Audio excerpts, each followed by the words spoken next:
नमस्कार साथियों, मैं प्रोफेसर MP सिंह आज आपको CTET के बदले हुए सिलेबस और एग्ज़ाम पैटर्न के बारे में जानकारी देने जा रहा हूं। साथियों, केंद्रीय विद्यालयों, नवोदय विद्यालयों, CBSE से संबंधित विद्यालयों एवं सरकारी स्कूलों में शिक्षकों की भर्ती के लिए CTET का एग्ज़ाम आयोजित किया जाता है। केंद्रीय माध्यमिक शिक्षा बोर्ड द्वारा केंद्रीय शिक्षा पात्रता का आयोजन वर्ष में 2 बार होता है। अब जुलाई 2024 में परीक्षा का आयोजन होने जा रहा है। इसकी अधिकतम जानकारी इस वीडियो के माध्यम से आप तक पहुंचा रहा हूं। परीक्षा पास करने के लिए CTET एग्ज़ाम और पैटर्न तथा सिलेबस के बारे में हमें पूरी जानकारी होनी चाहिए। ज़्यादातर विद्यार्थियों को एग्ज़ाम पैटर्न एवं सिलेबस के बारे में जानकारी नहीं होती है, जिसकी वजह से अधिकतम विद्यार्थी असफल हो जाते हैं और 1-2 बार असफल होने के बाद वह डिप्रेशन के शिकार हो जाते हैं और हिम्मत हार जाते हैं। साथियों, मैं मोटिवेशनल स्पीकर होने के नाते से आप सबसे निवेदन करता हूं कि इस प्रकार का डिप्रेशन अपने पास में ना आने दें, बल्कि सही तरीके से आप अपनी परीक्षा की तैयारी करें। उसमें मैं आपकी अवश्य मदद करूंगा और उसी क्रम में मैं यह तीसरी वीडियो आपके लिए बनाकर भेज रहा हूं। आपको इस बार CTET क्रैक करना है तो मेरे बताए गए टिप्स के आधार पर एग्ज़ाम पैटर्न्स का अभ्यास करें। साथियों, इसमें 2 पेपर होते हैं। पहले पेपर को पास करने के लिए कक्षा 1 से कक्षा 5 तक तथा दूसरे पेपर को पास करने के बाद कक्षा 6 से कक्षा 8 तक पढ़ाने के काबिल हो जाते हैं। यह पेपर 150 अंक के होते हैं, जिसमें सामान्य वर्ग के प्रतिभागियों को 60% अंक लाने होते हैं। अगर आप एक बार CTET का एग्ज़ाम क्वालिफाई कर लेते हैं तो यह सर्टिफिकेट आपके जीवन में आजीवन मान्य रहेगा। साथियों, इसमें बाल विकास और शिक्षा शास्त्र के 30 प्रश्न आते हैं तथा भाषा के 60 प्रश्न, गणित के 30 प्रश्न, पर्यावरण अध्ययन के 30 प्रश्न होते हैं और इनको हल करने के लिए 2.5 घंटे की अवधि आपके पास होती है। सही जवाब देने पर आपको 1 अंक मिल जाता है। साथियों, यदि यह आपको सिलेबस समझ में आ गया है और इस सिलेबस के आधार पर यदि आप अपनी तैयारी करते हैं तो मैं आपसे वायदा करता हूं कि आपको निराशा का मुंह नहीं देखना पड़ेगा। मैं आपको हर विषय पर, बाल विकास शिक्षा शास्त्र पर, गणित पर, पर्यावरण अध्ययन पर, भाषा पर अलग-अलग 4 वीडियो और बनाकर आपके पास भेजूंगा, जिसमें सारे प्रश्न उत्तर किस प्रकार के होते हैं, कैसे उनके जवाब दिए जाते हैं, वह सभी आपके कॉन्सेप्ट क्लियर हो जाएंगे। मेरी वीडियो को आप ज़्यादा से ज़्यादा देखकर उसको शॉर्ट नोट्स तैयार करें ताकि आपका उज्जवल भविष्य बन जाए। इन सब बातों के साथ में आपका धन्यवाद करता हूं, आपको बधाई देता हूं, आपको साधुवाद देता हूं। आपके उत्तम भविष्य के लिए परमपिता परमात्मा से दुआ करता हूं कि आप सुखी रहें, आप स्वस्थ रहें और अपने करियर में 4 चांद लगाते रहें। इन सब बातों के साथ आपका बहुत-बहुत शुक्रिया, बहुत-बहुत आभार। साथियों, कुछ बातें मैं आपको हिंदी सिलेबस के बारे में बताने जा रहा हूँ। क्योंकि इसमें व्याकरण, संधि, समास, मुहावरे, पर्यायवाची, विलोम शब्द और गद्यांश आदि आते हैं। संज्ञा किसे कहते हैं? किसी वस्तु, स्थान, प्राणी या भाव के नाम का बोध कराने वाले शब्द को संज्ञा कहते हैं। संज्ञा के 3 भेद होते हैं: व्यक्तिवाचक संज्ञा, जातिवाचक संज्ञा, भाववाचक संज्ञा। व्यक्तिवाचक संज्ञा से आप क्या समझते हैं? जिस संज्ञा शब्द से किसी विशेष व्यक्ति, वस्तु अथवा स्थान का बोध हो उसे हम व्यक्तिवाचक संज्ञा कहते हैं। फॉर एग्जाम्पल, कर्ण और अर्जुन दोनों महान योद्धा थे। इसमें कर्ण और अर्जुन व्यक्ति विशेष के बारे में बता रहे हैं, इसलिए यह व्यक्तिवाचक संज्ञा है। दिल्ली भारत की राजधानी है। इसमें दिल्ली और भारत किसी स्थान के बारे में बता रहे हैं। इसी प्रकार से गौदान प्रेमचंद का प्रसिद्ध उपन्यास है। साथियों, जातिवाचक संज्ञा जो संज्ञा शब्द किसी विशेष व्यक्ति को ना बताकर संपूर्ण व्यक्तियों, स्थानों एवं वस्तुओं का बोध कराएं, उन्हें जातिवाचक संज्ञा कहते हैं। जैसे वर्षा ऋतु में सभी नदियों में पानी होता है। भारत में सर्वाधिक आम पैदा होते हैं। गाड़ियों की गति बहुत धीमी होती है। भाववाचक संज्ञा जो संज्ञा शब्द किसी गुण, दशा या भाव का बोध कराते हैं, उन्हें भाववाचक संज्ञा कहते हैं।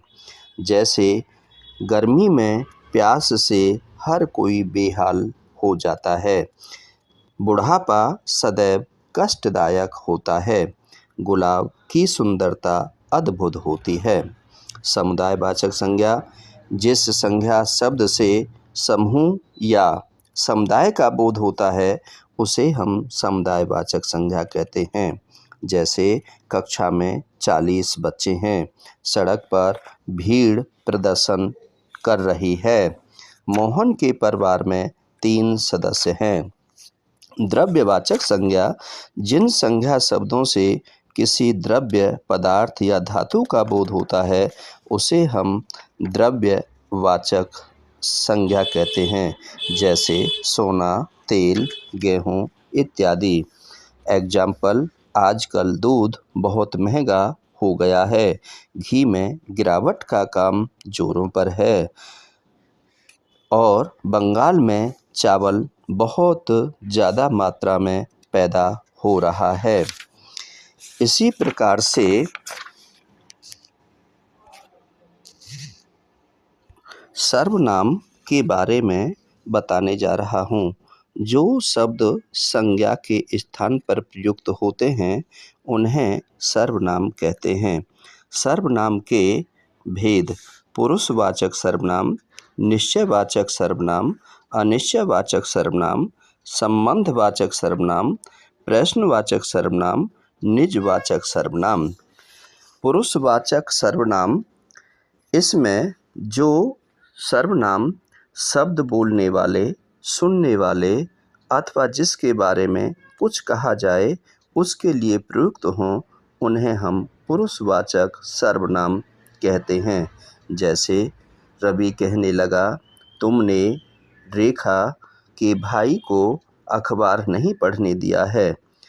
तो इसमें पुरुषवाचक सर्वनाम के भी 3 भेद होते हैं: उत्तम पुरुषवाचक सर्वनाम, मध्यम पुरुषवाचक सर्वनाम और अन्य पुरुषवाचक सर्वनाम।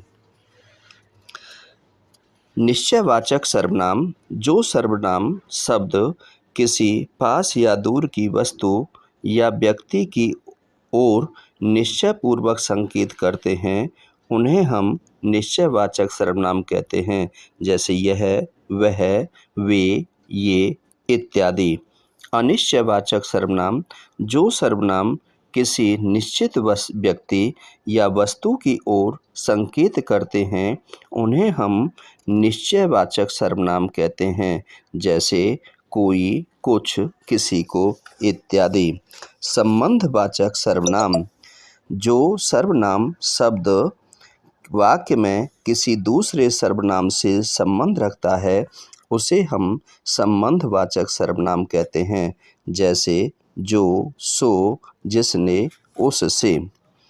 प्रश्नवाचक सर्वनाम: जिन सर्वनाम शब्दों का प्रयोग प्रश्न पूछने के लिए किया जाता है उसे हम प्रश्नवाचक सर्वनाम कहते हैं, जैसे क्या, क्यों, कब, कैसे, कहाँ, कौन, किसका। निजवाचक सर्वनाम: जो सर्वनाम वाक्य के कर्ता के साथ अपनेपन का बोध कराते हैं उसे हम निजवाचक सर्वनाम कहते हैं, जैसे आप, स्वयं, खुद, अपने, आप इत्यादि।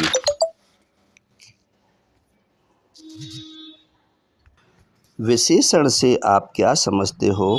संज्ञा या सर्वनाम की विशेषता बताने वाले शब्दों को हम विशेषण कहते हैं।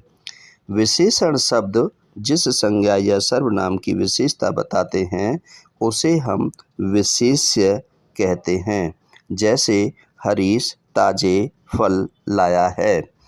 ताजे विशेषण और फल विशेष्य है।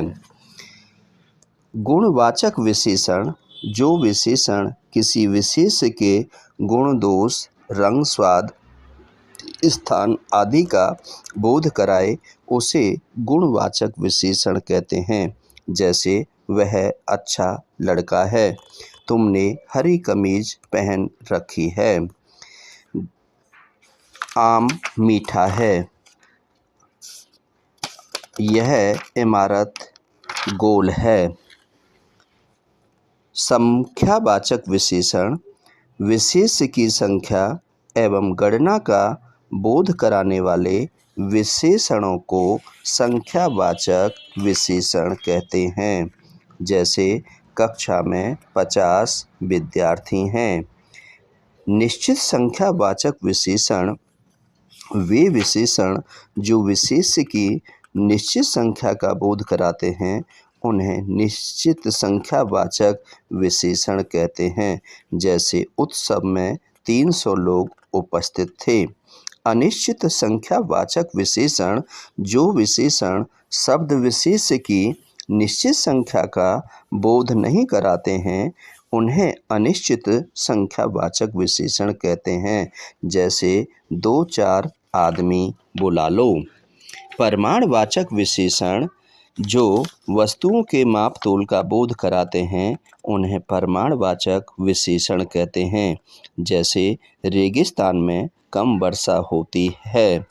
अनिश्चित परिमाणवाचक विशेषण: विशेष के परिमाण का मात्रा या निश्चित बोध नहीं कराने वाले विशेषण शब्दों को अनिश्चित परिमाणवाचक विशेषण कहते हैं, जैसे उसने बहुत खाया, वर्षा से बहुत पानी भर गया।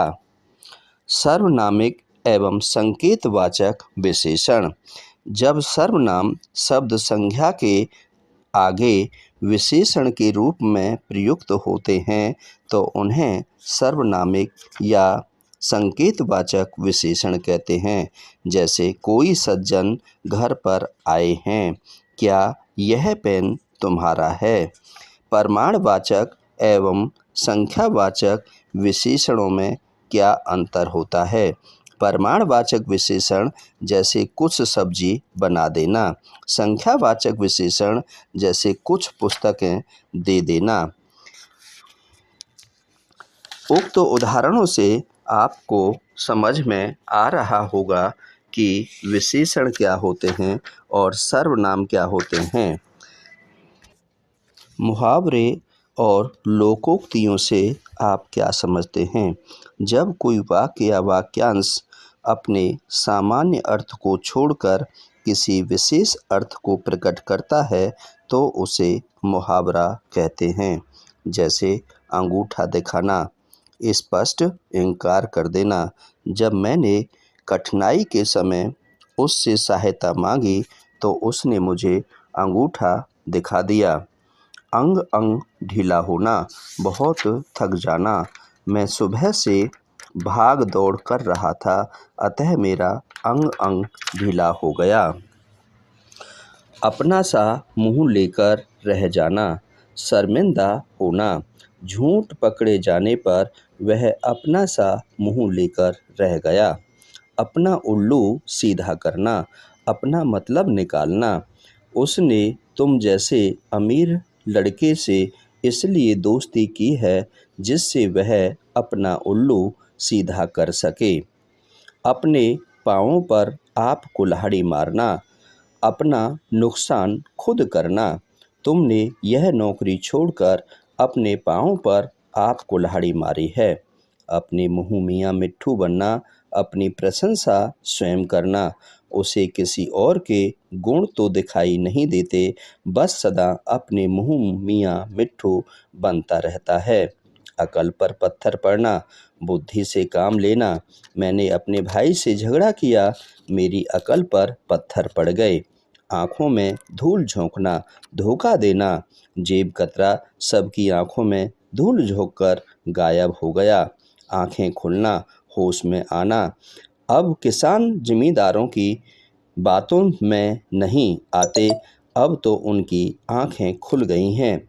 आसमान सिर पर उठाना, बहुत शोर करना। अध्यापक के न होने के कारण सारी कक्षा में आसमान सिर पर उठा लिया। लोकोक्तियों से क्या समझते हो? लोकोक्तियाँ ऐसे लोक प्रसिद्ध उक्ति का या वाक्य होते हैं जिनका विशेष अर्थ होता है। जैसे अकल बड़ी या भैंस, शारीरिक बल की अपेक्षा बुद्धि बल श्रेष्ठ होता है। उसका मोटा ताजा शरीर देखकर सभी कहते थे कई परीक्षा में वह प्रथम आएगा, परंतु प्रथम आया दुबला पतला मोहन। किसी ने ठीक कहा है, अकल बड़ी या भैंस। ऐसे ही आम के आम, गुठलियों के दाम, मीन्स दोहरा लाभ। हिंदी व्याकरण की पुस्तक पढ़कर मैंने प्रथम श्रेणी प्राप्त कर ली और परीक्षा के बाद पुस्तक आधे दामों में बेच भी दी। इसे कहते हैं आम के आम और गुठलियों के दाम। आ बैल मुझे मार, स्वयं विपत्ति को बुलावा देना।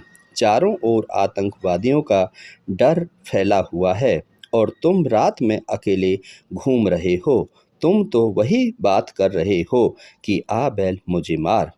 एक तो करेला, दूजे नीम चढ़ा। एक दोष होने के अतिरिक्त दूसरा भी आ मिलता है। रोजाना पहले झूठ बोलता था, अब चोरी भी करने लगा है। इसे कहते हैं एक तो करेला और दूजे का नीम चढ़ा। एक पंथ दो काज, एक समय में दो कार्यों की सिद्धि। मैं जयपुर परीक्षा देने गया था, वहाँ के दर्शनीय स्थल भी देखाया। इससे कहते हैं कि एक पंथ दो काज। ऐसे ही जैसे कंगाली में आटा गीला, कहाँ राजा भोज कहाँ गंगू तेली, कोयले की दलाली में मुँह काला, पानी में रहकर मगरमच्छ से बैर, चोर की दाढ़ी में तिनका, थोथा चना बाजे घना। दूध का दूध, पानी का पानी, दूर के ढोल सुहावने लगते हैं। धोबी का कुत्ता घर का न घाट का, न रहेगा बांस न बजेगी बांसुरी। नाच न जाने आंगन टेढ़ा, बंदर क्या जाने अदरक का स्वाद। मुंह में राम बगल में छुरी, मान न मान मैं तेरा मेहमान। जिसकी लाठी उसकी भैंस, जो गरजते हैं सो बरसते नहीं हैं। लातों के भूत बातों से मानते नहीं हैं। सांप भी मर जाए और लाठी भी टूट जाए। उल्टा चोर कोतवाल को डांटे, अपनी अपनी ढपली अपना अपना राग। इधर कुआं उधर खाई, एक मछली मारे तालाब को गंदा करती है। होनहार बिरबान के होठ चीकने पात। पर्यायवाची शब्द से क्या समझते हो? एक समान अर्थ वाले शब्दों को पर्यायवाची शब्द कहते हैं। जैसे गुरु, अध्यापक को भी गुरु कहा जाता है। शिक्षक और आचार्य को भी गुरु कहा जाता है।